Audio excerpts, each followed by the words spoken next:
வெற்றிவேல் முருகனுக்கு அரோகரா. வீரவேல் முருகனுக்கு அரோகரா. தண்டாயுத பாணிக்கு அரோகரா.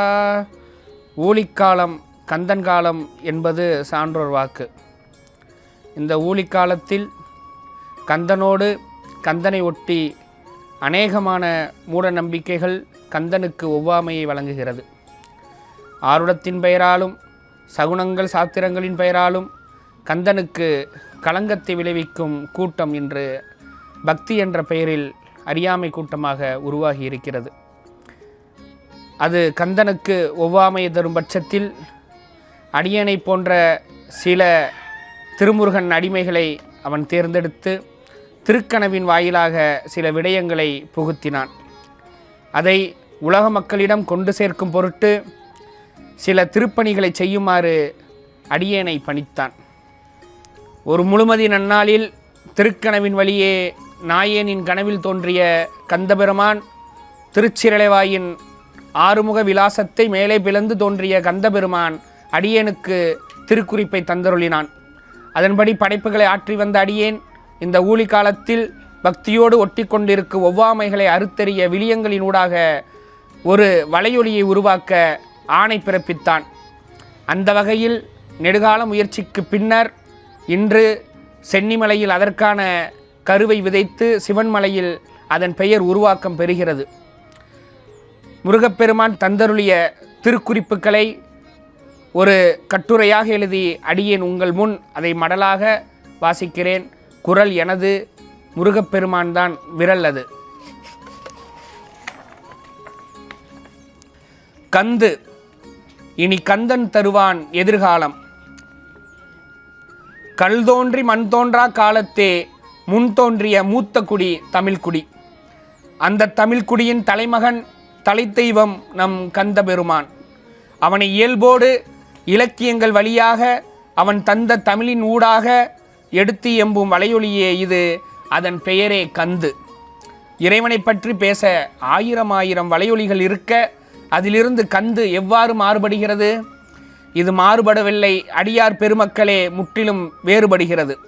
ஆம், ஆருடங்கள் அற, சாத்திரங்கள் அற, சகுனங்கள் அற, இடைத்தரகர்கள் அற, மதங்கள் அற இறைவனை அடைய உதவும் ஒரு மேன்மையான வழியே கந்து.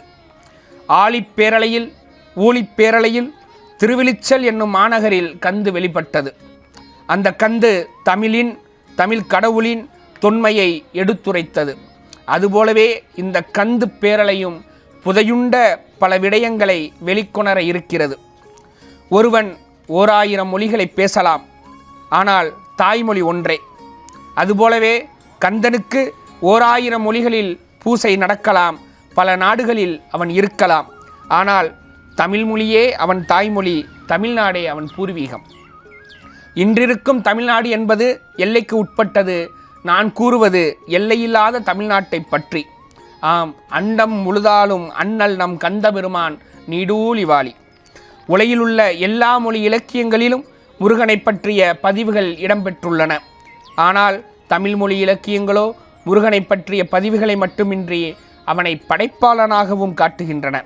முருகப்பெருமானுக்கு மட்டுமின்றி சிவபெருமானுக்கும் அப்படியான சிறப்புகள் நம் தமிழில் உண்டு. அருணகிரியின் நாவிலே ஓம் என்று வேலிட்டு முத்தை தரு பத்தி திருநகை என்று திருப்புகளுக்கு அடியெடுத்து தந்ததும், குமரகுருபரன் நாவிலே வெண்பாக்களை ஏற்றி கந்தர் கலிவெண்பாவை அருளச் செய்ததும் கந்தபெருமானுக்கு சான்றுகள். ஆளவாய் மன்னும் என்று கூறி பானபத்திரருக்கு பரிசிலை தரும்படி பாண்டிய மன்னனுக்கு 11ஆம் திருமுறை திருமுக பாசுரம் வழியே உத்தரவிட்டதும், உலகெல்லாம் உணர்ந்து ஓதற்கலியவன் நிலவுலாவிய நீர்மலி வேணியன் அழகில் சோதி அம்பலத்திலாடுவான் மலர் சிலம்படி வாழ்த்தி வணங்குவோம் என்று பெரிய புராணத்தை எழுதத் தொடங்க சேக்கிலாருக்கு அடியெடுத்து கொடுத்ததும் விருசடை கடவுளாகிய சிவபெருமானுக்கு சான்றுகள். அடுத்தடுத்து வரும் காணொளிகளில் நிறைய உண்மைகள் உண்மையான முறையில் வரும். கந்தனும் சிவனும் ஒன்றே, பெருமாளும் பெருமானும் ஒன்றே. வாருங்கள் கந்தை நடுவோம், கந்தனை போற்றி தொழுவோம். திருச்சிற்றம்பலம். தென்னாடுடைய சிவனே போற்றி, எந்நாட்டவர்க்கும் இறைவா போற்றி. முருகா.